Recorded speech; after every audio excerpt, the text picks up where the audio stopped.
திண்டிவனம் நகராட்சி கூட்டரங்கில் குப்பையை கொட்டி ஆதங்கத்தை வெளிப்படுத்திய திமுக நகரமன்ற உறுப்பினரால் பரபரப்பு ஏற்பட்டது.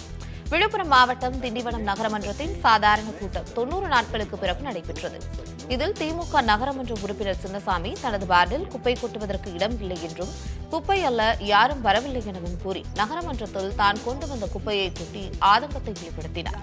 பின்னர் தீர்மான நகலை கிழித்தெறிந்து திமுக அரசுக்கு எதிராக நகராட்சி அதிகாரிகள் செயல்படுவதாக குற்றம் சாட்டினார். அடிப்படை வசதிகள் கூட செய்து தர முடியாத நகரமன்றம் எதற்கு என்றும் கேள்வி எழுப்பினார்.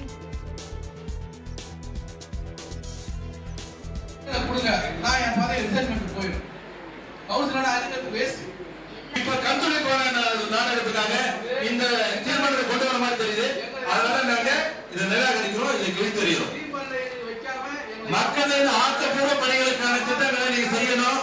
அதுக்கான வாய்ப்புகளை